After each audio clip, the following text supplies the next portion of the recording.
పాసమైలారం సిగాచి పరిశ్రమ పేలుడు ఘటనలో ఇప్పటివరకు 40 మంది మృతి చెందినట్టు గుర్తించారు అధికారులు. మరో 9 మంది కోసం ముమ్మరంగా గాలిస్తున్నారు. శిథిలాలను తొలగిస్తున్న కొద్దీ ఒక్కో మృతదేహం బయటపడుతుండటంతో మృతుల సంఖ్య మరింత పెరగొచ్చని అధికారులు భావిస్తున్నారు.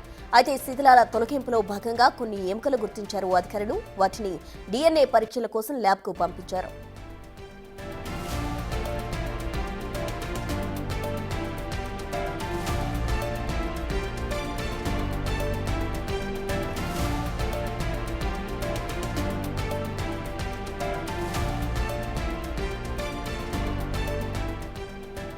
పాసమైలారం సిగాచి పరిశ్రమ పేలుడు ఘటనలో ఇప్పటివరకు 40 మంది మృతి చెందినట్టు అధికారులు గుర్తించారు.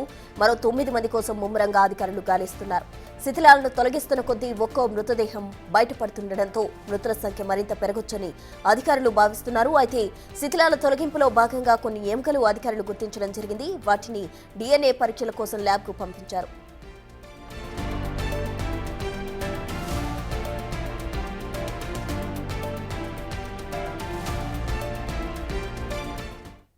సిగాచి పరిశ్రమలో శిథిలాల తొలగింపు ప్రక్రియ కంటిన్యూ అవుతోంది. దీనికి సంబంధించి పూర్తి డీటెయిల్స్ మా ప్రతినిధి దుర్గారెడ్డి అందించేందుకు సిద్ధంగా ఉన్నారు. దుర్గారెడ్డి, చెప్పండి. అయితే ఇప్పటికీ 40 మృతదేహాలు లభ్యమయ్యాయి. అయితే ఇంకా 9 మంది కోసం గాలిస్తున్నామంటున్నారు అధికారులు. మరి శిథిలాలు తొలగించే ప్రక్రియలో ఇంకా కూడా మృతదేహాలు లభ్యమవుతున్నాయి. ఎముకలు కావచ్చు, దానికి సంబంధించిన ఆధారాలు లభ్యమవుతున్న నేపథ్యంలో అధికారులు ఎంత అప్రమత్తంగా ఉంటున్నారు, ఎంత ఫాస్ట్ గా ఈ పనిని చేపడుతున్నారు?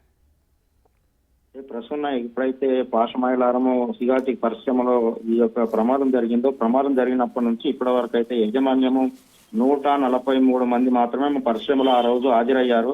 ఆ తర్వాత 35 మంది హాస్పిటల్ ఉన్నారు. మిగతా వారు క్షేమంగా ఉన్నారని చెప్పడం జరిగింది. దీంతో పాటు ఇక్కడ చూసినట్లయితే ఆ లెక్కల్లో తేడా ఉంది. ఆ తర్వాత ఎంతమంది చనిపోయారంటే ఇప్పటి వరకు మాత్రము ఆ ప్రభుత్వ లెక్కల ప్రకారం మాత్రం 40 మంది చనిపోయారు. 40 మందికి సంబంధించిన కుటుంబాలకు DNA టెస్ట్ ద్వారా మాత్రము వాళ్ళకు డెడ్ బాడీలు అందించారు కుటుంబ సభ్యులకు. ఆ తర్వాత చూస్తే ఇంకా 9 మంది గల్లంతయ్యారంటున్నారు. అంటే ఇప్పటి వరకు శిథిలాల తొలగింపు అయితే వేగవంతం జరుగుతుంది. మరి ఒక 2 రోజుల్లో పూర్తి అవకాశాలు ఉన్నాయి. ఆ దాదాపు శిథిలాల కింద ఎవరైనా చిక్కుకుని అంటే దాదాపు చనిపోయిన కావచ్చు, ఎముకలే కావచ్చు, శరీర భాగాలు కావచ్చు, అంటే వాటిని తీసిన తర్వాత వాటి ఒక ఫ్రీజింగ్ బాక్స్ పెట్టి ఆ DNA టెస్టులు చేపిస్తున్నారు. అంటే వాళ్ళ కుటుంబ సభ్యులు వచ్చిన తర్వాత DNA టెస్ట్ సరిపోతే మాత్రమే వాళ్ళకి డెడ్ బాడీ కావచ్చు, లేకుంటే ఎముకలకు శరీర అవశేషాలను అందించే పరిస్థితి కనిపిస్తుంది. అంటే ఇప్పటి వరకు అయితే కింద మనం చూస్తే ఈ రోజు చూస్తే శిథిలాల కింద కూడా ఒక 5 ఇంచుల వరకు తవ్వకాలు చేపట్టారు. ఆ బాంబు బ్లాస్ట్ తో పాటు ఒక దాదాపు కిలోమీటర్ వరకు బీభత్సంగా మారిపోయింది. అంటే కింద కూడా లోతులో ఏమైనా శరీర భాగాలు కావచ్చు, లేకుంటే ఆ డెడ్ బాడీకి సంబంధించిన ఎముకలు దొరికే అవకాశాలని చెప్పి ఆ ప్రక్రియ వేగవంతం చేస్తున్నారు. ఆ నిపుణుల కమిటీ వచ్చి వెళ్ళింది. ఆ తర్వాత కూడా రికార్డ్స్ కూడా ఇవ్వలేని పరిస్థితి ఉంది. నిజంగా 143 మంది ఉన్నారా, లేకుంటే 9 మంది ఆచూకీ లేకపోతే వీళ్ళని ఏ రకంగా వీళ్ళు చనిపోయారని చెప్పి డిక్లేర్ చేసే అవకాశాలు ఉన్నాయంటే ఇంకో 2 రోజులు మాత్రము వేడి చేసే అవకాశాలు కనిపిస్తున్నాయి. ఇప్పటి వరకు అయితే కొందరు ఇప్పటివరకే ఆ డెడ్ బాడీ డికంపోజ్ అవుతున్నాయని కొన్ని చోట్ల కూడా గ్రామానికి మధ్యప్రదేశ్, ఒరిస్సా, ఇతర రాష్ట్రాలకు తీసుకెళ్లలేని పరిస్థితి ఉంది కనుక ఇక్కడనే ఇస్నాపూర్ దగ్గర అక్కడ కొంత ఖననం చేసే పరిస్థితి కనిపిస్తుంది. అంత్యక్రియలు చేస్తున్నారు. అంటే ప్రభుత్వ లెక్కల ప్రకారంగా 40 మంది డెడ్ బాడీల నుంచి 9 మంది అచికి దొరికితే మాత్రము తెలిసే అవకాశం ఉంది. ఇప్పటికే వివిధ ఆసుపత్రుల్లో 4 ఆసుపత్రుల్లో ఉన్నవారు మాత్రం 5 నుంచి 8 మంది పరిస్థితి విషమంగా ఉన్నట్టు తెలుస్తుంది. అంటే వెంటిలేటర్ సాయంతో వాళ్ళకు శిక్ష అందిస్తున్నారు. ఆ తర్వాత వాళ్ళు కోలుకుంటారా లేదా, లేకుంటే వాళ్ళని కూడా డెడ్ బాడీ డిక్లేర్ చేసే అవకాశాలు ఉన్నాయని చెప్పి కూడా 1-2 రోజులు సమయం పట్టే అవకాశం కల్పిస్తుంది. ఏదేమైనా 5 రోజుల నుంచి అక్కడ NDRF బృందాలు కావచ్చు, లోకల్ సంబంధించిన వాళ్ళంతా కూడా నిపుణులు కూడా కొన్ని వర్షభావం కొంత సమయం లేట్ అయినా కానీ ఖచ్చితంగా డెడ్ బాడీకి సంబంధించిన నిపుణుల కమిటీ కూడా దానికి సంబంధించిన వైద్యులు కూడా అక్కడనే ఉండి ఆ పరిశీలించి కూడా ఎముకలను కూడా ఒక ఫ్రీజింగ్ బాక్స్ లో కావచ్చు, లేకుంటే ఎవరిదని చెప్పి కూడా DNS ద్వారా క్లియర్ చేసిన తర్వాత అందిస్తామని చెప్పి చెప్పే పరిస్థితి మనకు కనిపిస్తుంది. ప్రశ్న దుర్గారెడ్డి, మీరన్నట్టు 1-2 రోజుల్లో ఇదంతా క్లియర్ అయ్యే అవకాశం ఉందా, లేకపోతే ఇంకా ఎన్నాళ్ళు పట్టొచ్చు అంటారు ఈ శిథిలాల తొలగింపు ప్రక్రియ కావచ్చు, ఆ మృతదేహాల గుర్తింపు ప్రక్రియ కావచ్చు? ప్రస్తుతం వాస్తవం చూస్తే ఇప్పటికే 2 బిల్డింగ్లు 3 అంతస్తులే నేలమట్టం అయ్యాయి. వాటిని శిథిలాల తొలగింపు పూర్తిగా అయిపోయింది. ఆ తర్వాత కూడా కింద 5 నుంచి 6 ఇంచుల వరకు లేకుంటే చెల్లు చెదురుగా పడిపోయిన శరీర భాగాలను పూర్తి చేసి 9 మందికి సంబంధించిన ఎవరైతే మిస్సింగ్లు ఉన్నారో మిస్సింగ్ సంబంధించిన పేర్లు వాళ్ళ కుటుంబ సభ్యులకు వచ్చిన తర్వాత వాటిని పరిశీలించి క్లియర్ చేసే అవకాశమే. అంటే దాదాపు 48 నుంచి ఇంకొక 60-72 గంటలు పట్టే అవకాశం ఉందని చెప్పి మనకు సమాచారం అందుతుంది. ఆ దిశగా మాత్రం NDRF బృందాలకు మాత్రం ఈ రోజు మాత్రం స్పీడ్ అందుకున్న ఉన్నాయి. అంటే కింద శిథిలాల కింద మాత్రం బండలు కావచ్చు, లేకుంటే వాటి కింద తొలగింపు అంటే మట్టి పిల్లలు కావచ్చు, లేకుంటే ఇవన్నీ కూడా ఆ రోజు అంటుకున్న మంటలకు కెమికల్ ద్వారా కొన్ని ముద్ద అంటే దాదాపు శరీర అవశేషాలు కూడా గుర్తుపట్టలేని విధంగా ఉంది కనుక కొన్ని సందర్భాలు కాలు, చేతులు, వేళ్లు, ఒక మనిషికి సంబంధించిన గుండె, మరో మనిషికి సంబంధించిన చెయ్యి, ఇంకో మనిషికి సంబంధించిన శరీర భాగాలు మాత్రమే ముక్కలై దొరకడంతో కూడా ఈ యొక్క వీటిని భద్రపరచడం, ఆ తర్వాత DNA టెస్ట్ పంపడం కూడా కొంత సాధ్యం కాని పరిస్థితి ఏర్పడుతుంది అక్కడ.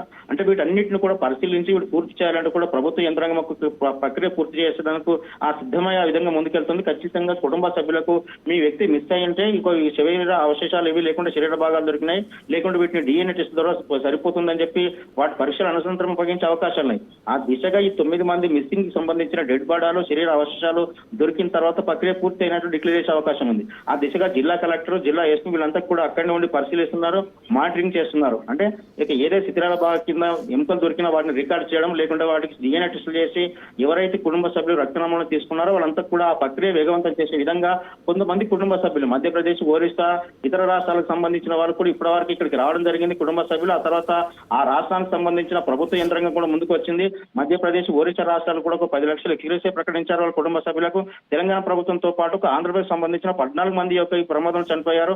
ఆ ప్రభుత్వానికి సంబంధించిన వారు రాలేదని చెప్తున్నారు. వీళ్ళంతా కూడా ఇప్పుడు 40 మందికి మాత్రమే చేశారు. అంటే పోస్ట్ మార్టం రూమ్ లో ఇంకొక 3 డెడ్ బాడీలు ఉన్నాయి. ఇప్పుడు మనం చెప్పిన గుండె, ఒక చెయ్యి, ఒక కాలుకు సంబంధించిన ఏళ్ళు మాత్రం దొరికిన ఆ వ్యక్తులు ఎవరు, వాళ్ళ పేరేంటి, వాళ్ళ DNA టెస్టులు చేసిన తర్వాత అంటే ఈ రోజు చేస్తున్నారు, నిన్న మొన్న కొంత కూడా జరిగింది DNA టెస్టులు.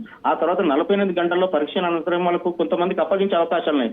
ఆ తర్వాత మిస్ అయిన 9 మందికి సంబంధించిన ఎలాంటి శరీర అవశేషాలు దొరుకుతాయి, వాటి భాగాలు, విడి భాగాలు అని కావచ్చు, లేకుంటే వీటన్నిటిని క్లియర్ చేసే ప్రక్రియ అయితే ఒక వేగవంతం చేస్తారని చెప్పవచ్చు. ఆ విధంగా చూస్తే రాష్ట్ర ప్రభుత్వం, తెలంగాణ రాష్ట్ర ప్రభుత్వం, రాష్ట్ర ముఖ్యమంత్రి రేవంత్ రెడ్డి కూడా యొక్క ప్రమాద ఘటన కూడా దేశవ్యాప్తంగా ఇప్పుడు పరిశ్రమలు ఎక్కడ జరగలేదు కనుక వీటిని పూర్తిగా విజయవంతం చేయాలి, లేకపోతే వాటిని అంతా క్లియర్ చేసి డెడ్ బాడీలు మిస్ అయినా అంటే ఎంత పేరు మంది మిస్ అయినా వాటికి ఏ విధంగా చేయాలి, వాటి డిక్లేరింగ్ చేస్తారని చెప్పి కూడా కొంత వెరిఫై చేయాల్సిన అవసరం ఉంది. ఆ దిశగా మాత్రం ఒరిస్సా, మధ్యప్రదేశ్ లా సంబంధించిన వాళ్ళంతా కూడా తాత్కాలికంగా వాటి పరిశ్రమ ఎక్కడైతే ప్రమాదం జరిగిందో ఆ ప్రాంతంలో తాత్కాలిక నివాసం ఏర్పాటు చేశారు. అక్కడికి పోతే వాళ్ళు చూస్తే మాత్రం కన్నీటి పర్యంతం అవుతున్నారు. 5 రోజుల నుంచి డెడ్ బాడీ వస్తుందా, లేకుంటే ఎముకలు అప్పచెప్తారా మాకు అని చెప్పి కూడా వేచి చూస్తున్నారు. వాళ్ళు నిజంగా చూస్తే ఫ్రిడ్జ్ బాక్స్ లో 2-3 ముక్కలైన శరీరాన్ని అప్పచెప్తే వాళ్ళు తీసుకుపోయి ఖననం చేసే పరిస్థితులు చూస్తుంటే వాళ్ళు ఇది ఎలా తీసుకెళ్లాలి, ఎలా ఖననం చేయాలని చెప్తున్నారు. పోలీస్ ప్రొటెక్షన్ ఆధ్వర్యంలో మాత్రం ప్రతి డెడ్ బాడీకి 2 ఎస్కార్ట్ ఇచ్చి కూడా పంపించే ప్రయత్నంలో ఆ తర్వాత అంత్యక్రియలు పూర్తి చేస్తున్నారు. అంటే ₹1,00,00,000 వస్తుంది కనుక ఇక్కడ ఏమైనా మిస్యూజ్ కాకుండా చనిపోయిన వ్యక్తికైనా వారి కుటుంబ సభ్యులకు అందించే అవకాశాలు ఉన్నాయని చెప్పి కూడా ఆ దిశగా పోతున్నారు. నిజంగానే ఇప్పుడు ఆసుపత్రిలో ఎవరైతే ఉన్నారో వాళ్ళు కొంతమందికి 70-80% కాలిపోయిన వారందరూ కూడా 1-2 రోజుల్లోనే ఆ డెడ్ బాడీ డిక్లేర్ చేసే అవకాశాలు అయితే కనిపిస్తున్నాయి. ప్రస్తుతం థ్యాంక్ యూ దుర్గారెడ్డి.